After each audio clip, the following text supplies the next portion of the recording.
gentlemen, podcasting since 2005. You're listening to Gamertag Radio with your hosts, podcaster Hall of Famer Danny Peña, the always opinionated Paris Lily, and from outside of the norm, Peter Toledo. This is Gamertag Radio.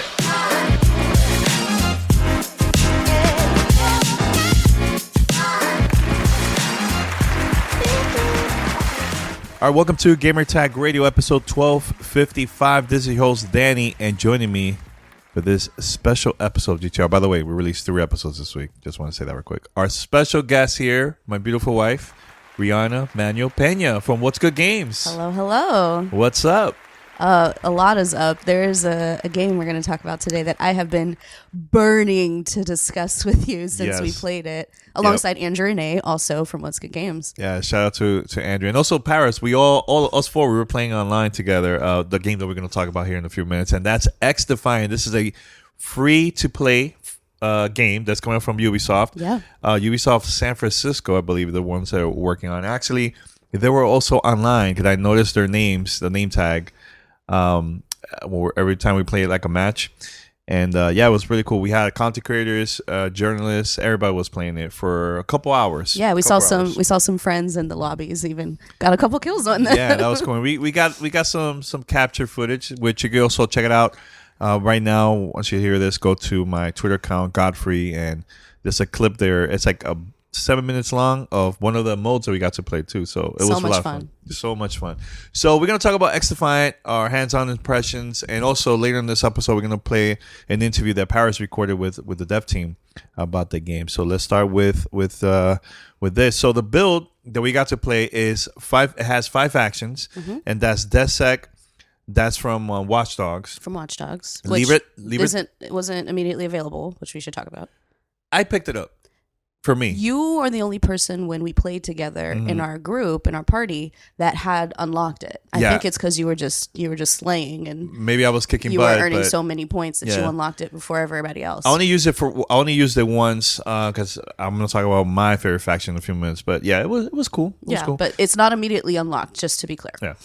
There's another one, Libertad, and that's from Far Cry. That was my favorite, the healing class. Phantoms, I believe, from Ghost Recon. Yep.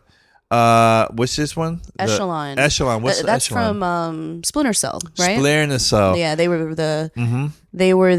I'm trying to remember their kit. I think they had a shield. Is that the class? Has anybody? Yeah, I've seen some shields in the game too. So yeah, I think that is a shield. And also my favorite. Yeah. Cleaners from the Division. The cleaners, them fire boys. Yo, I was using the cleaners nonstop. Which one of these 5 factions were the ones that you were using the most? I definitely gravitated towards Libertad. That's because from Far Cry, as you said, that's because I tend to default to a healing class when I'm playing something new and I know I'm going to get wrecked and I'm going to need a lot of revives or additional health bar. Yeah. And I played it for most of it. I think a couple of times I tried. It was either Phantom or Echelon. I can't remember which one, but it was a class that has the ability to scan and highlight enemies on the map, because once again, this is a new game. It's our first time playing it. I don't know where people tend to go, and it helps to have that intel of where enemies will be, and to take a step back on each of these factions that you can choose from to play as. You can switch on the fly as you respawn in the game, so you're not locked into one for the entire match, which is really great. So you do have the ability to test and learn. And also, each one has, very similar to other games, a primary ability that you can use pretty rapidly. So this is going to be like your left bumper if you're playing controller. Ability that recharges every minute or so, which will be a little bit more robust. And then a third ability, which is like an ultimate or a special, which you can use, but maybe only like 2 or 3 times in a match. So I know for your abilities, yours actually refreshed much faster than other classes. Yeah, so the one that I had for my ultimate was it was like a drone, but it's all fire drone. And actually no, that's my. It was like your tactical. That's my attack special. My ultimate is like a gun flamer, a flamethrower. A flamethrower, and that one will completely kill people within just instant kill. Instant kill. So Yeah, it was I pretty, would it was pretty usually- frustrating to fight against. because we were playing a couple modes, zone control. There was a couple other ones that we were using. So especially during zone control, when I see a lot of enemies in that area, let's say they're in like A. I go to A. Point A, B, and C. Point A, B, and C. Yeah. So I go to A, and when I see them there, I use that. Unless I notice if there's more people coming, then I don't use it because you have to be really on point just in case, man. But yeah, we're gonna talk about also the game modes. Yeah, game modes and everything the actual build. So there's 14 maps. We had all weapons unlocked. Oh, and the maps varied from all the different games, and there were some new locations, which was really cool. Yeah. Because if you've played a few of these games, like if you played, the most recent Watch Dogs, then you'll recognize the Noodle Campus. That's one of the maps that I think you pulled your gameplay capture from when we were playing the zone control mode. There's I have another footage that we were playing, and this takes place in Washington, D.C., and there's like planes. That one is from the Division 2. I know there's also from the Division 1 map, which is Times Square in the city, New York. Right. I think we play that too. That's at it was Ground Zero. Yeah, and you'll see all the levels from like Far Cry everywhere. So it's actually like UB's greatest hits of maps. It's really cool. It's really, really cool. Brought back a lot of memories playing. So it's 14 maps. All weapons were unlocked. Now, the only thing I have to talk about the weapons. Yeah. So there is the attachments where those are the ones that were unlocking super quickly. I feel like the other ones that took a little bit longer, and it's more of like the cosmetic side, was from the Battle Pass. That took a little bit longer compared to the attachments to unlock. And I know we were having that discussion during our gameplay, right? Yeah, and I think it was a little different for myself and also for Andrea because I don't think Paris had any specific opinion on the weapons as we were playing, but as we were all going through our matches, you were just doing better than us because you've played these games probably a little bit more often than we have, and we weren't unlocking the weapon attachments as quickly as you were. So I was primarily, we started off. I was going to use the basic assault rifle that they had, was M4 or whatever, and it took me so long to unlock a barrel and then a scope, and I was like getting really frustrated because the gun without any attachments is not super accurate or easy to use. So I switched to an SMG, started doing a lot better, switched to an LMG, did even better, and then started unlocking those. And so I do think that there is some balance tweaking that could be done on some of the weapon attachments, or maybe you play easier matchups and like skill-based lobbies or some introductory lobbies in order to get some of that weapon attachment experience built up, so that by the time you go into a really competitive match, you have a few weapon attachments for each weapon class and you feel a little bit more capable. But that was like my only real criticism of the whole time we played, is that I was frustrated by how slow the weapon progression was. Yeah, I mean, it took a while for us to get used to, but once I started unlocking attachments, because I was usually using the MOG, I tried to use other weapons and I was okay with it, but the MOG was the one that was LMG. That was the one that was helping me the most with that. Yeah, it was the most stable off the bat for sure. Yeah. So let's talk about also the modes. Yeah. Can I talk about my favorite mode? Yes, go for it. And I know which one it is. That's my favorite mode too. It was Hot Shot. Hot Shot. That was a good one. So Hot Shot, if you've played any games and I'm sorry, I don't mean to make so many comparisons to other games, but there is a lot of really great stuff that they're pulling from here. If you've played Kill Confirmed, where after you down an enemy, you can grab a tag off of their respawn point, and that gives you extra points on your team, and as you collect momentum, like you'll start earning faster. But the cool twist in Hot Shot is that once you collect a tag, you also start moving faster, and everybody can see you on the map on the enemy team. And as you collect more and more tags, you get faster and faster. Yeah. And at a certain point, you're like, I'm fucking Sonic in here, like just speeding around this tiny little arena. It was a smaller map than the other ones for sure in Hot Shot. And you're like, oh, teammate is a Hot Shot, allied Hot Shot. Oh, enemy team is the new Hot Shot. And like you're just hearing these updates, and it's very chaotic and so much fun. And it's a shotgun SMG heaven. And it's really a fun way to just kind of like blow off some steam if you're not really focused on super tight strategy. It's definitely not the time to pick a recon class. No. You're run and gun. Like it is a really, really good time. I very much enjoyed it. And those chaotic modes, like where everybody has their supers the whole time can be overwhelming, but this one was really well balanced. Yeah, and one thing you forgot too, if you're hot shot and somebody kills you, you drop more points. Right, where yes, people can also it's weighted. Pick up. Yeah, so if you're just like a regular player in the game, you drop 1. But if you're hot shot, I believe you drop 4 or 3, or it it's may be like it's however multiple. many people you collected. Yeah, it's multiple plus the golden coin, which that's the one that's gonna help you Max speed and everything. Yeah, so much fun. So we also play that Occupy, Yeah. Escort, Domination, Zone Control. Now, Escort, that's the one. It's like similar to I'm trying to remember the game. Feels a lot like Overwatch. Overwatch, Yeah. Which you go from one area and you have to take like a there's like a slow rolling ordnance that you're guarding, and the enemy team is trying to keep you from pushing it through to their base. Yeah, and there's like 3 or 4 spots. Yeah, like, a couple of checkpoints. Checkpoints. Yeah, it's similar, exactly like Overwatch. So that was a lot of fun. Hot Shot is again my favorite. Zone Control was actually pretty fun. It was really well done. Yeah. And again, that's where we played the most maps that we recognized, and I think that was really fun. Again, like you said, having that nostalgia and remembering, I spent so many hours in this game, and I know this map or this lobby or this street, and it feels instantly familiar, but it's still fresh and new. Yeah, I also have to say that I really enjoyed the build. Like it reminded me of multiple games that we play, like Apex and Call of Duty, a little bit of Halo, Overwatch. But it was a lot of fun playing it. I'm wondering what type of content they're going to be adding after the first season, because I know that was their focus. And one thing we have to mention is that this is not a pay to win. It's they were pushing that big time.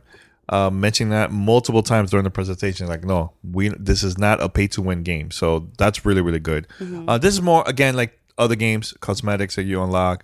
And you definitely see those cosmetics. Like, like if y'all listening to this episode want to go check out Danny's Twitter, like you said, at Godfrey, for his video, you can see anytime that you kill an enemy or an enemy kills you, you see their entire build on your bottom like third of your screen, and they give you a little sassy salute like, hey, gotcha. Yeah. And if you're sporting like a really fly outfit in that little freeze frame moment, you could definitely like rub it into someone's face how cool your stuff is. Yeah, and another thing that I'm trying to remember too. So another thing that I like about this game, I haven't seen this in other games. There's also emojis that you could select, and you could send that to the whole group that's actually playing with you.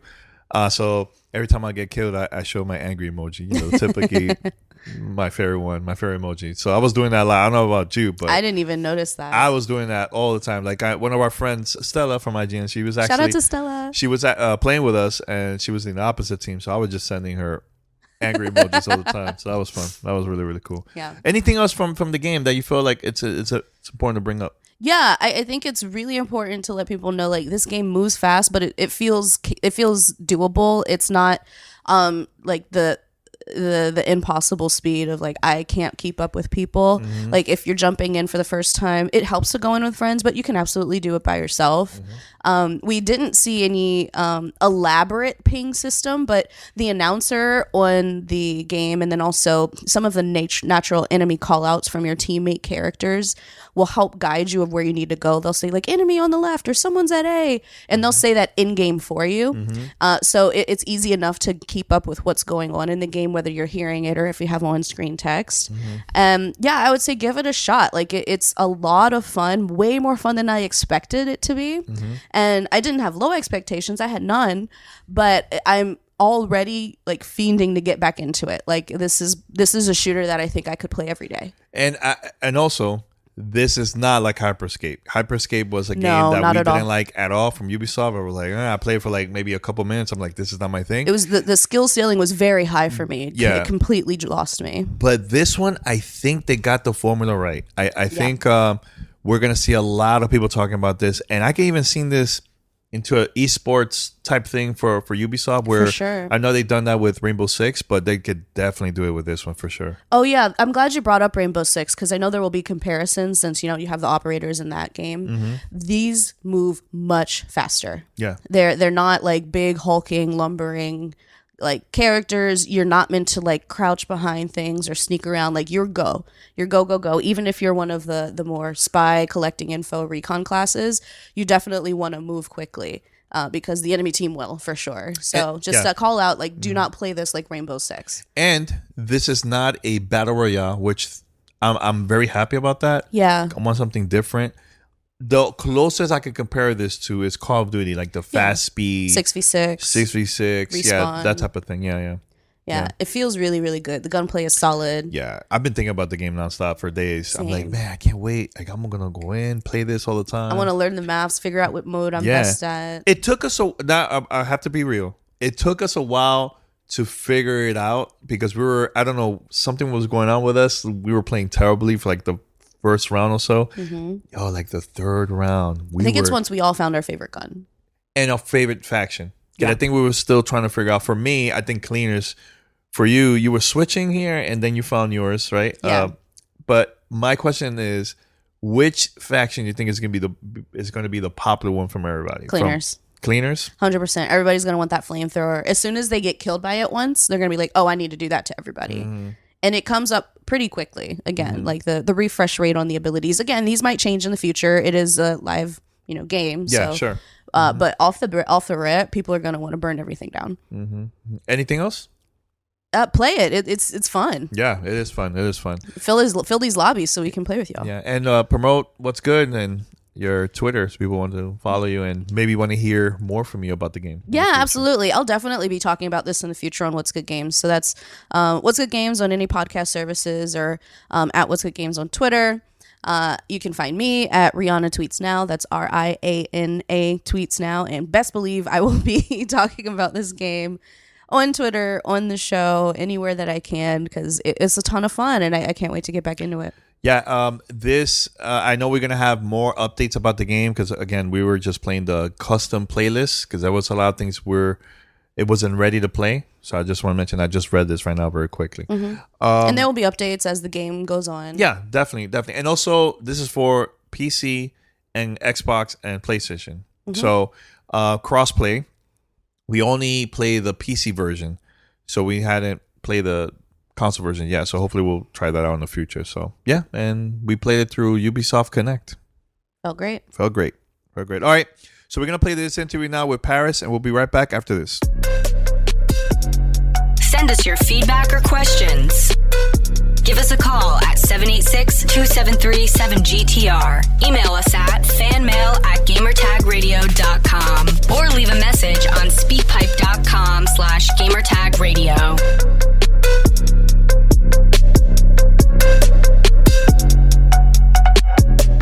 All right, this is Paris. I'm here with a couple gentlemen to talk about a first-person shooter free-to-play game that I recently had a chance to get some hands-on time with. XDefiant, I believe I'm saying that correctly, but if you please can introduce yourself. Hi, I'm Scott Chrysostomo. I am an associate game director on XDefiant. And I am Patrick Price, and I am our systems designer. Thank you both for taking a few minutes to talk to me. So yesterday, got a couple hours with the game, hands-on time, and I have to admit, I'm going to have you actually explain what the game is, but I have to say right off the top, I was happily and pleasantly surprised with the experience that I had, because I wasn't 100% sure what to expect when I played it. But speaking of that, kind of talk about the game. Exactly what is XDefiant? So I'll take this one. XDefiant, it's a new free-to-play shooter that puts the various factions from the Ubisoft universe against each other in 6v6 matches. So speaking on that, because that was the kind of the thing that I wasn't 100% sure how it was going to work. So there's these factions. Can you talk about exactly the different ones that you're taking from the Ubisoft universe? I can take that. Yeah. So we have Echelon that comes from Splinter Cell. Phantoms comes from Ghost Recon. Libertad from Far Cry. DedSec from Watch Dogs, and of course the Cleaners from The Division. And as well as, bringing the factions in, their universes are also in our game with our maps. So sharing love to some of the other Ubisoft IPs. Yeah, and that was the thing about it that I really enjoyed, because I'm like, okay, so you're picking like these different characters from these various games. Like I found myself kind of defaulting to using the cleaners from the Division, but the map diversity as well was such a pleasant surprise to be able to see in that it was literally taking elements from these various, Ubisoft franchises, which was great. But let's kind of just jump into the actual gameplay itself. It was pretty fast paced for the most part, but the actual weapon design, the weapon balances, kind of talk about some of the various weapons that you're seeing and the upgrade path for each one. Yeah. Yeah. So, we have our assault rifles, our submachine guns, our shotguns, our LMGs, marksman rifles, and our snipers. And of course, our secondaries, our pistols, which most players are familiar with. Yeah. So to start out, you're going to pick. You'll default unlock each one of those weapons, and you'll pick a challenge to kind of unlock the others. And with that, you're going to progress that weapon with weapon XP through getting kills and various challenges, and that will unlock your attachments, and your kind of attachments are laid out through multiple levels on each weapon. And then with that, you have 7 attachment categories, and you're able to select from 5 of them to kind of equip and really fine tune on your play style. Those attachments have different balancing traits and things like that really lets you kind of, I want to play a certain way. Well, we want you to be able to do that. Yeah. And that was, because obviously like my first match, right, I just kind of jumped right into the middle of one. I'm like, what is going on? There's like all these things happening. So I noticed as we're progressing through, you would see that now all of a sudden I'm kind of unlocking some of these attachments that you're talking about. Can you talk about the difference between that to what you would potentially expect during the battle pass? Because I'm sure that's something a lot of people are going to want to understand. Are there any of these that are being unlocked in the battle pass, or is this just strictly cosmetic when it comes to that? So I could talk about this one. So Sure. In our battle pass, there's a lot of it is going to be cosmetic unlocks, but we will be featuring some new weapons that players can unlock on the free portion of the battle pass. Okay. And if they end up missing out on unlocking it during that season, they can still do legacy challenges later on to unlock those weapons. Nice. So to be crystal clear on that, this is not a pay to win type of scenario when it comes to the battle pass. Even though there will be weapons that you can get from the battle pass, they will be in the free tier of that battle pass. That is correct. Fantastic. So now kind of going back to some of the factions and the different characters that you can unlock, there were 2 things in there. Like it seemed like each character had like their own special ability. Like again, just taking the cleaner as an example, I could have like the fire drone, right? I could select that as kind of an ability to be able to use. But then there was also, once you got to the kill streaks, there was that special ability that you got as well. Kind of talk about the variations in that. Yeah, so all of our factions have we call them their ultras, their ultimate abilities, and that, like you said, is built as you chain a bunch of kills and score as well. They have each faction has 2 unique abilities, and they both kind of differ, right? They allow you to play a different style within that faction. And then also there's the passive trait. So the passive trait is something that, once you pick that faction, it's going to be active the entire time. Right. And it kind of, it really hones in on, playing true to that faction. For example, cleaners, they have the incendiary round. So not only are you shooting your opponents, you're lighting them on fire, getting a little extra burn damage in there as well. Yeah, I keep going back to the clears. I just found myself that was my favorite one to use for exactly everything that you were just saying. Another cleaner. But just again, going back to the gameplay of it, I mean, we had a blast in our couple hours being able to play it and kind of cycling through the various maps. And so answer this for me. Were we playing against people from the studio during the session? Because it seemed like some people definitely had a lot more experience than we did, and they're being very coordinated, where we're kind of getting smoked at first. But towards the end, once we started getting our communication down and getting some strategy going, it was a little more balanced. But definitely I can see this being a highly competitive game. I don't know if you can talk about that a little bit. Well, I can't tell you. I did actually jump in for 2 games yesterday. Just 2. Okay, I don't know if I was in there, but yeah, there was definitely some people from the studio as well as some content creators. But yeah, it's talking about competitive. I mean, look, we want to build this community. Once we launch, build this community up and really give a game that's fun to play, and that you look forward to playing. And then as we do that, definitely offer those competitive options through our ranked play. Our ranked play is something that we're really focused on making sure that it's a fun experience, because we don't have skill-based matchmaking in the game, right? In casual, there is no skill-based matchmaking whatsoever. And so in ranked play, that's where you'll get that competitive experience, that more sweaty style of gameplay. And so we want to offer both, and we want to keep just focusing on the game in general, keep them very close as possible, right? We don't want it to differ much at all. Nice. So as we start to wrap this up, just kind of actually going into some of the modes that you can expect when we play, if you can kind of talk about that, because, we definitely saw a nice variety of gameplay modes while we were playing.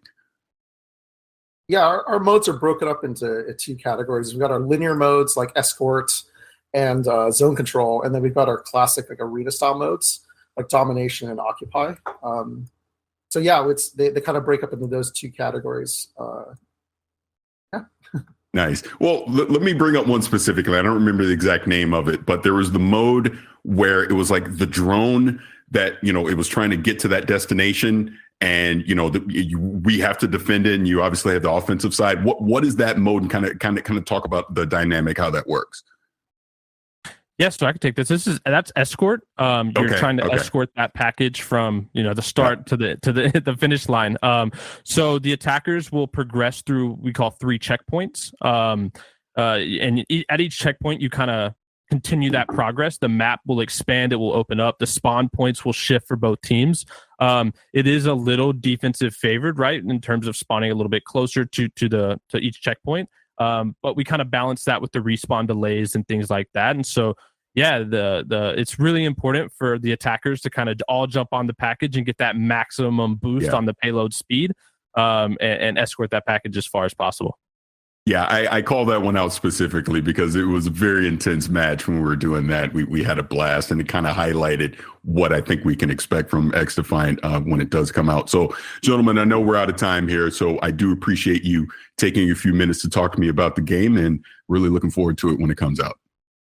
Great. Thanks a lot, Paris. Thank you so much, Paris. All right, thank you.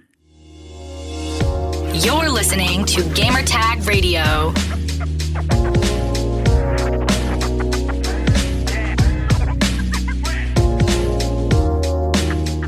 All right, so shout out to Paris, great job, and so let us know your feedback about the content, the hands-on impressions, and also interview.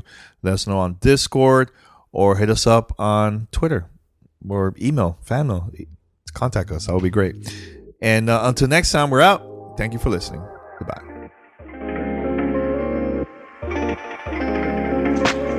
Thanks for listening to Gamertag Radio. Be sure to like us on Facebook and follow us on Twitter.